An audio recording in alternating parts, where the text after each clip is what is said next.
Hello everyone and welcome back to I Am a Reviews. Today we are unfortunately discussing Ghosted on Apple TV, directed by Dexter Fletcher and starring Chris Evans, Ana de Armas and Adrien Brody. I'm going to do this synopsis in the style of a trashy 2003 movie because that's kind of what this movie is. He's an idiot and she's a spy, but after their amazing night together, she ghosts him. So in a hapless act of romance, he goes after her in London. Sounds shit, doesn't it? Well, I sadly watched it. I'm a very grumpy and cynical critic who can be extremely hard to please, but I will always try and find a positive, no matter how hard it might be. And for the positives of Ghosted, I don't think I've ever reached quite so far in my life. The first positive is it's a complete project. It's coherent enough, you will get a complete story, there's no bits missing. And secondly, they were smart enough to not put this in cinemas. You don't have to pay to watch it.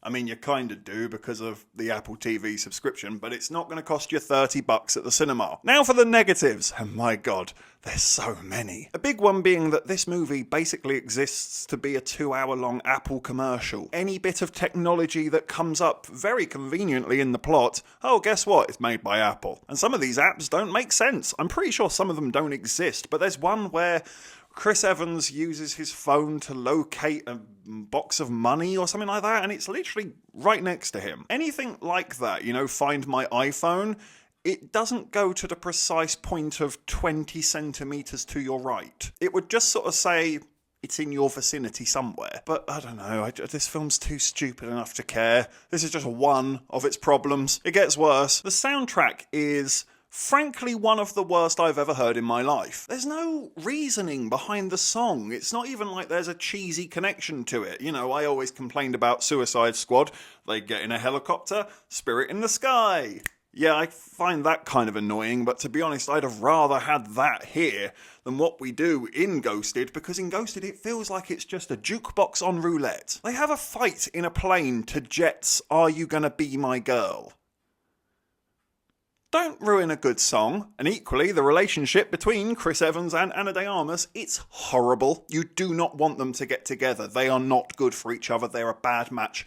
It's horrible to be with them. There's no chemistry between them either, which is hard to believe because I was under the impression that they actually dated in real life for a brief period, but I can see why it fell apart if this is their level of chemistry. Boy, more chemistry goes on in my saucepans in the kitchen, and that's simply because I can't cook. This film is painfully unfunny, and my God, it is trying so hard to make you laugh. And the harder it tries, the more I wanted to physically strangle my television. I don't care about anything happening in this movie, not even for a split second. The only thing I've really got to say about Adrien Brody is that he's in this, and that's a real shame. And his performance quite literally looks like a man who is just waiting for the check to clear in his account. The action is so bad. There is no weight to it and no believability at all. So many of these stunts are so clearly done on green screen. No threat, no danger, no investment. That, and they keep on playing this stupid soundtrack over every single fight to just help pull you out of the movie even further. And because they're trying so hard to make you laugh with every single line said, it just completely and utterly kneecaps the dialogue from this movie. The Tex-Men,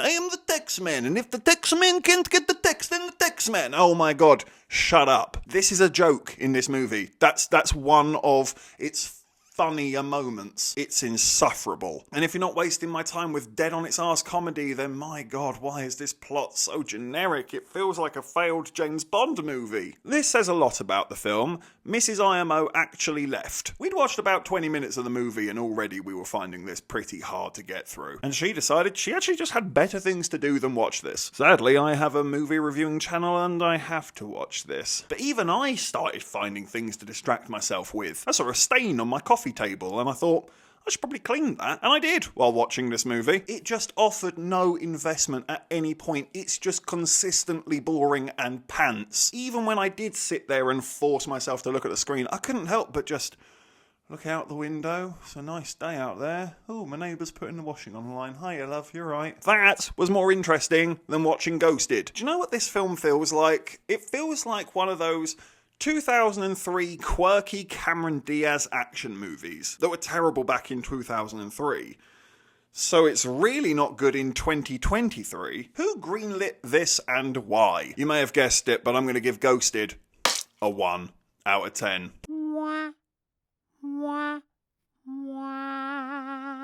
I don't even really want to do a conclusion for this. I feel like I've said it perfectly.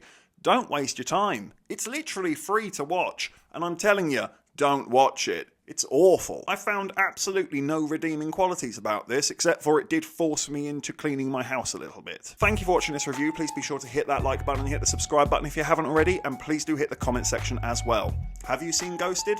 What did you think about it? Let me know in the comment section below. And of course, if you haven't had enough of this crazy ginger, well, you can always click on these suggested videos right here and get yourself lost in an IMO wormhole. But if not, take care, and I look forward to seeing you on the next review.